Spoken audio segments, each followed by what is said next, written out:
How's it going, everybody? Welcome back to the Football Manager 2020 Pentagon Challenge here on my channel. Hope you guys are doing well, and today we've got another update, and today's quite a bumper update, really. I'll explain it a little bit more as we go through the video, really.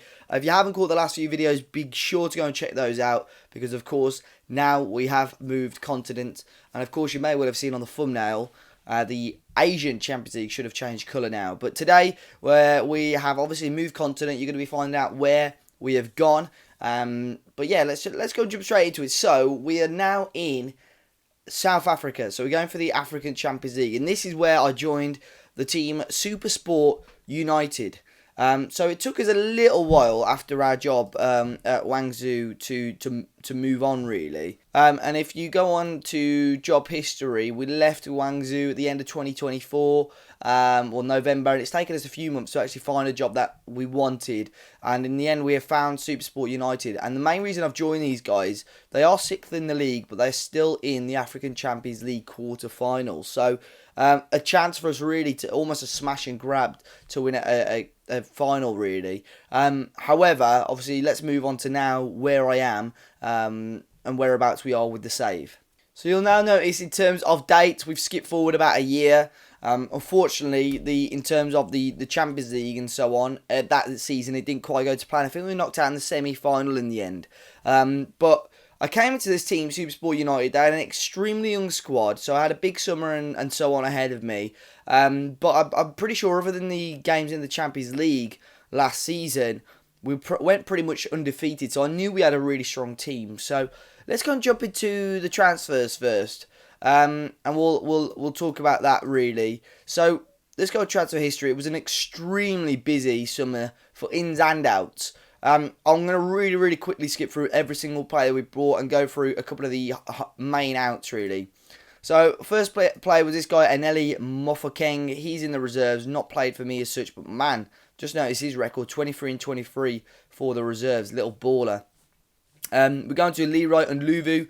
Man, this guy was really good. 21 years old. Got him on a free. He actually came in from a fellow South African Premier League team now in Black Leopards, who obviously got promoted last season. But he was a cracking player for us this season. Grabbed 17 goals in all competitions.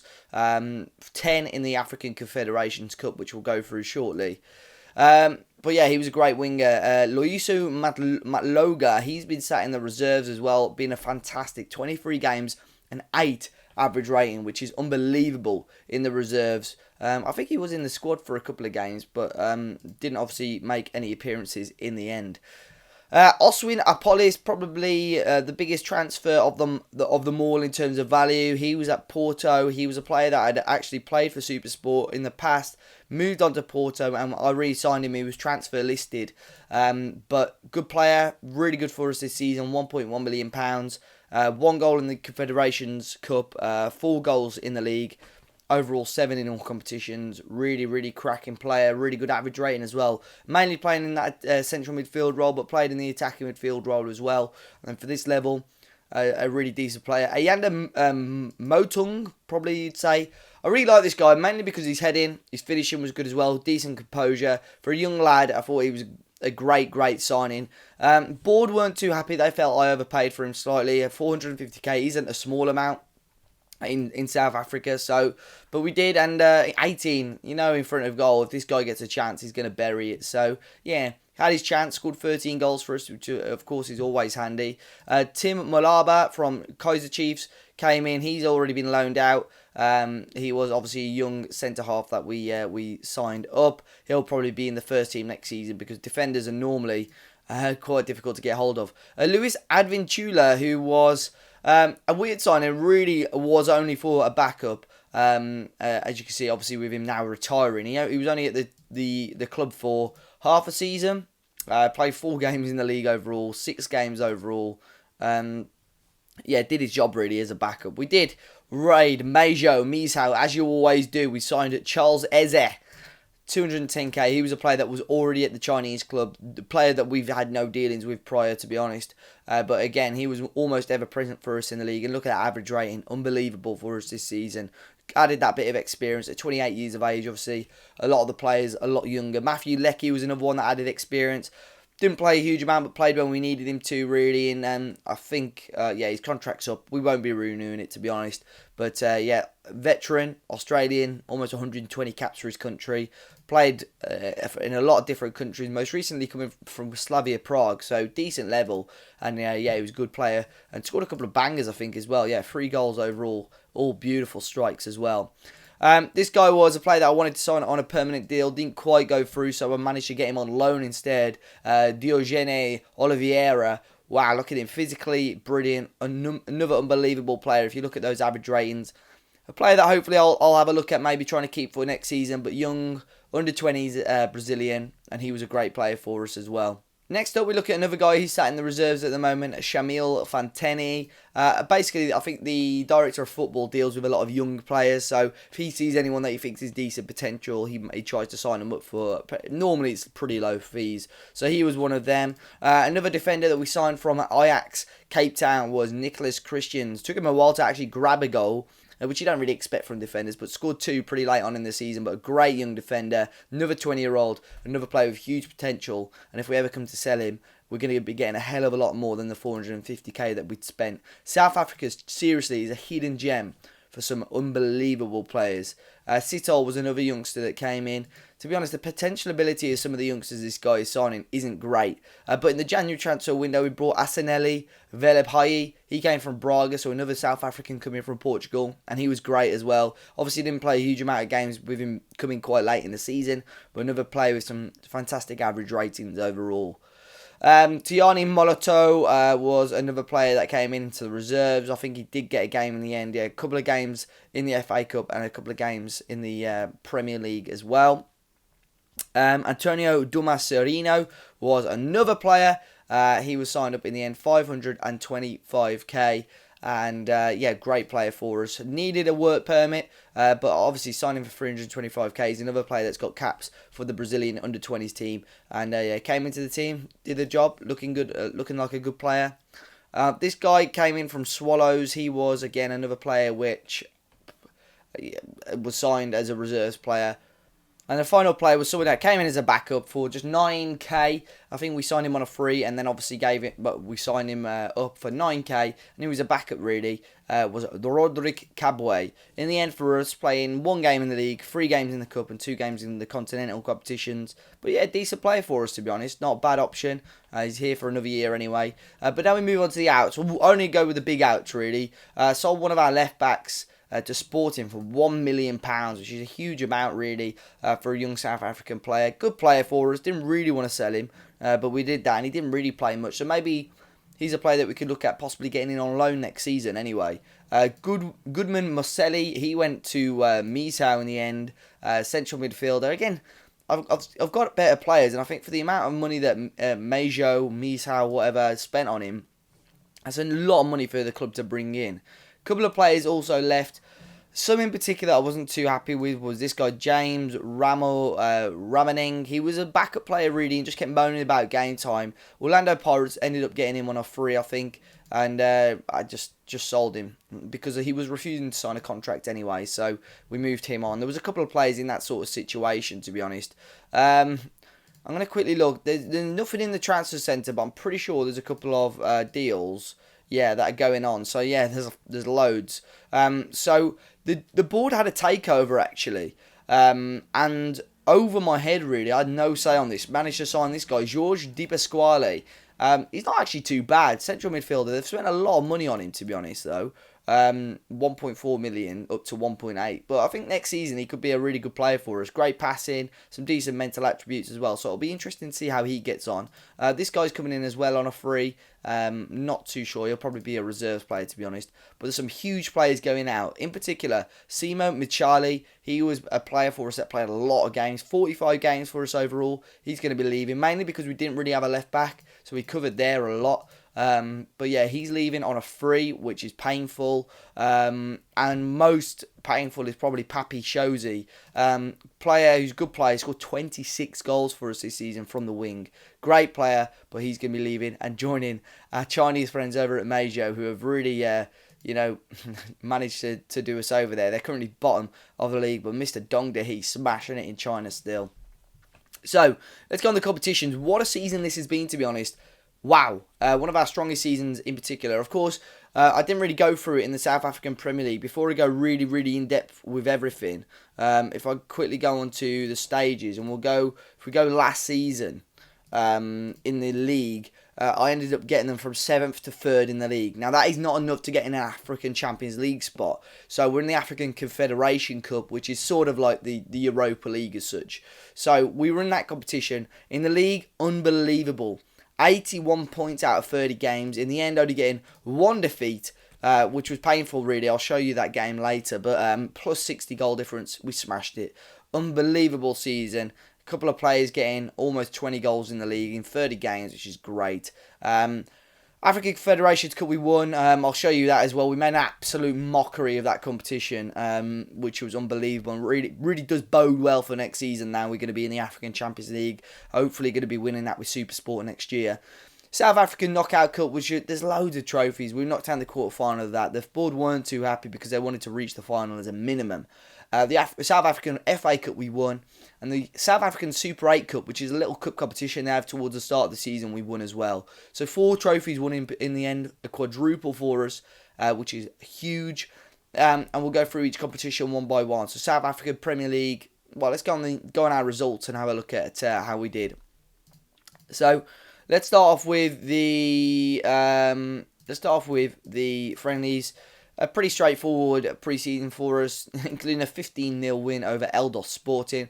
We're scoring plenty of goals, and then we had a couple of friendlies in our little winter break as well, a 9-0 and 6-0 win, just to keep us sharp and keep us moving.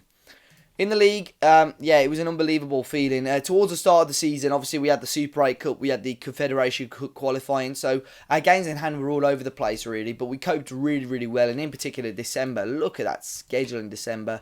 How many games is that? 3, 6, 7, 8 games in December, and we coped really well in the end with that. Obviously, I'll show you, that's 8 league games. We had more games in the month. And then the end of May as well was a really tight schedule. But in the end, grabbing some big wins. The defeat was painful though. A 1-0 defeat away at Orlando Pirates. So look at the stats there. 37 shots to their 6. They grabbed that goal. They had 1 shot on target. So that was a bit of a kick in between the legs really. But in the league, our top result was 6-1. We had a couple of 6-1 wins, in particular over Golden Arrows and Kaiser Chiefs, who are probably 2 of the best teams in the league. So that was huge for us to get those wins, and both away from home as well. If we add into the equation the Knockout Cup, we won in the first round against Cape Town City, who were really good in the league as well. I'll show you those in a minute. They beat them 6-2 in the first round and knocked out in the quarterfinal 2-1 by Stinberg United, which was, again, a little bit annoying. In the South African FA Cup, we won 4-1 against Bloom Celtic. Had a couple of games against some lower league teams as well. Beating Mikado 2-1. Real Kings, who are a lower league team, they took us to extra time, but we scored 2 goals there. Then beating Wits and Ajax Cape Town 3-0 in the end in the final. Super 8 competition, as you can see, they're all quite early games. The final was in October. 3 games all in August. We beat Amazulu 1-0. Sundowns we smashed 6-0 on aggregate, and then beat Orlando Pirates in the end 2-1 in the final. Champions League, obviously we weren't in, but the African Confederations Cup, as you can see, we had prelim rounds, which we beat Kabylie 5-0 on aggregate, beat Ramblers 10-0 on aggregate. We had the second round as well, where we beat Hearts of Oak from Ghana 9-1, and in the group we looked pretty solid as well, getting some huge wins, having Alga, Al Ahly and Club Africain. And then we got into the quarterfinals where we won 4-1 on aggregate against Mimosa. We beat Wits 5-3 on aggregate, the South African team. And then we got to the final and beat, I don't even know where they're from, Bizerte from Tunisia. We beat them 10-0. 10-0 in a final of a major competition like that. Pugiso Kamalo, who I'm going to talk to you a lot about shortly. Ryan Manning grabbing a hat-trick. And Luvu, Machali. There's so many goal scorers as well. It wasn't like there was just one guy shining. Look at the ratings of every single player on that pitch. Unbelievable. So, if I add all the competitions together, you'll see like how busy the schedule was in some months. it was extremely busy. This was December. In the end, there was 3, 6, 9, 10 games. There were so many matches. Hence why it's taken me a little bit longer to actually play this season through. This week I haven't played a lot of FM, and I've managed to sort of finish the season this morning on the day of the date of upload and recording. We managed to finish the season. So let's look at individuals in general. We've had some unbelievable records this season. Most appearances, 51 games, was Arnold Atangana, our goalkeeper, at just 21 years of age. That's huge experience for someone who's 21 as a goalkeeper as well. Next up was Pogiso Kamalo. Now this guy, who I identified him as soon as I joined the club last season. I thought, why is this guy not getting more game time? 16 finishing, decent physically as well, and good mentals. In the end, for scoring 41 goals in the league. If you look at his stats, in all competitions, it's a goal every 101 minutes. In the league, a goal every 117 minutes. In the Confederation Cup, a goal every 85 minutes. He was unbelievable. Goal every 90 minutes in the South African FA Cup. Such a great player for us. And I'm really surprised his value hasn't shot up more recently as well. No real club sniffing around him at the moment, but for a player to score 41 goals at top division in any nation takes some doing as well. If we look at goals in particular, Papi Shozi as well, who obviously is leaving the club to join Mejo, 26 goals. However, his replacement probably for next season, Leroy Nluvu, the youngster that came in, 17 goals. Ryan Manning from the right-hand side, 15 goals.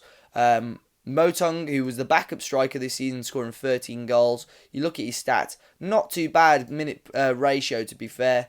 So yeah, pretty happy with how he got on. And overall, 20 assists for our fullback, Ricardo Williams, who worked his socks off really. Could play up and down the right and left, so rotated with both of those really. 16 assists for Kamala as well. His goal contribution was ridiculous for this season. The highest average rating, Ricardo Williams, the fullbacks, and Oliveira getting in there as well.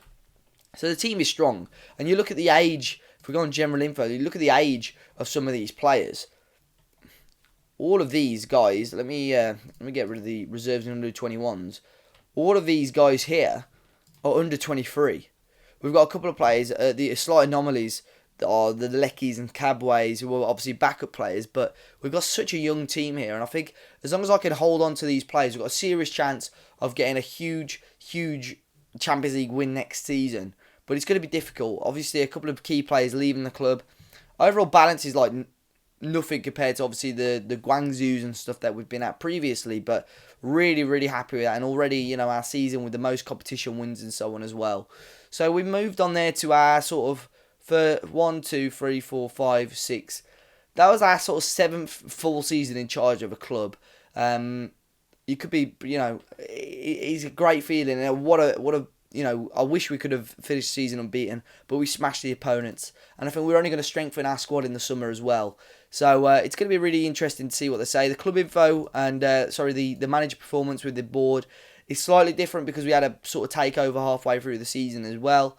But they seem to be really happy with some of the performances. And I'm really happy as well. It'll be interesting to see what they say about the transfers, because all of that is gone now when they got taken over. And obviously they're very pleased with some of what we're doing. So hopefully it'll be interesting next season in the Champions League to see how we get on. But of course, be sure to come out and to check us out next week to see how we get on. But guys, thanks a lot for watching. Be sure to hit the like button down below. Subscribe to the channel if you're new. And until next time, I'll see you all very soon.